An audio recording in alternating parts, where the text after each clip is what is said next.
Taoiseach, we should have long ago recognised a state of Palestine. But the question is, what state? What state are you recognising?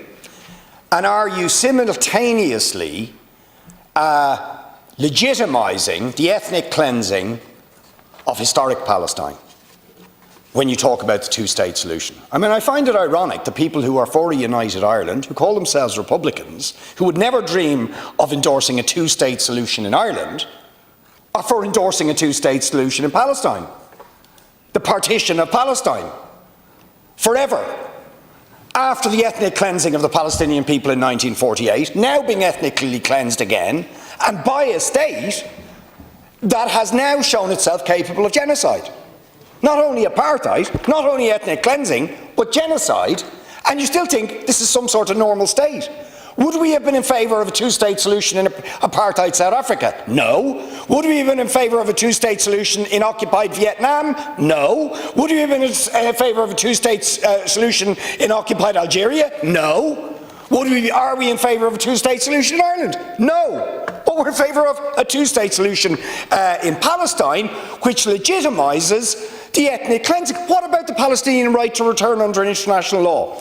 Most of the people in Gaza who are currently being massacred have the right under international law to return to what is now called Israel. What happens to them under the so-called two-state solution? Which in any event, Israel has said they've no interest in. None.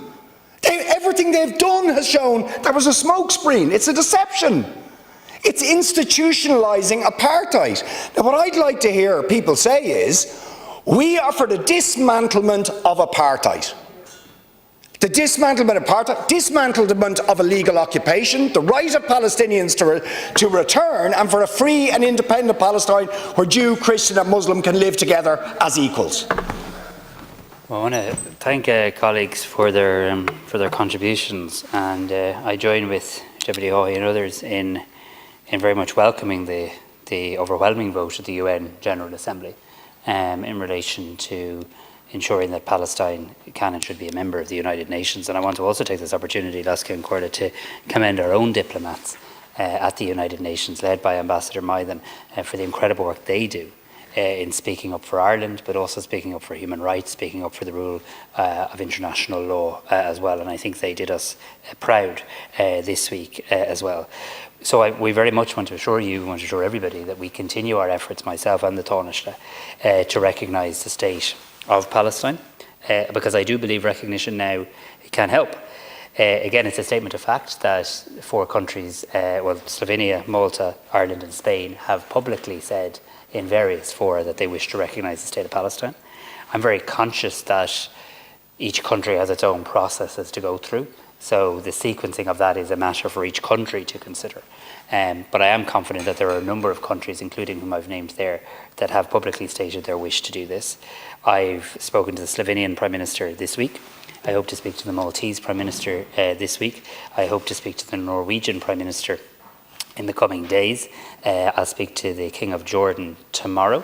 And we're continuing our diplomatic efforts, both myself and the Taoiseach and our teams, in relation to this recognition. But I would like us to try and recognise the state of Palestine this month.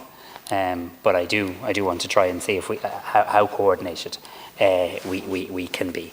Deputy O'Murco, I mean, in relation to Rafah and indeed Deputy Farrell, I mean, I'm extremely concerned at what we're seeing in relation to Rafah, extremely concerned that Israel has now begun very large-scale military strikes. The protection of civilians is an obligation under international humanitarian law. Approximately 1.5 million people are sheltering in Rafah in desperate conditions. And notwithstanding the evacuation orders from the Israeli military, the reality is there's nowhere safe for these people to go. The international community has made it very clear that an Israeli military attack, operation, call it whatever you wish, in Rafah will inevitably lead to devastating humanitarian consequences and to the deaths of a very large number of innocent civilians. So again, this country today urges Israel to cease its operation Rafah immediately. That's what we continue to say in all international fora and in working with international partners. There needs to be an avoidance of any further escalation. Israel must facilitate safe, unimpeded access of humanitarian aid to the civilian population of Gaza, including through the Rafah crossing. I do agree in relation to the rights of people and where we get to in a two-state solution, but I do believe we arrive at a two-state solution through a political peace process. So I see the countries like Ireland recognising the state of Palestine as a very important marker in terms of being very clear to the world, to Deputy Farrell's point, that the international community will only see a two-state solution as the only acceptable outcome, because there are people in the Israeli government seeking to walk away from and the rest and undermine, and these are massive understatements, that commitment to the two-state solution. I would just say this: I do think we should differentiate in all our discourse the Netanyahu administration from the Israeli people, because there are many people in Israel and there are many, many people in the Middle East who want to live side by side in peace, security and prosperity, a state of Israel and a state of Palestine, and we shouldn't allow Netanyahu become the embodiment of the Israeli people.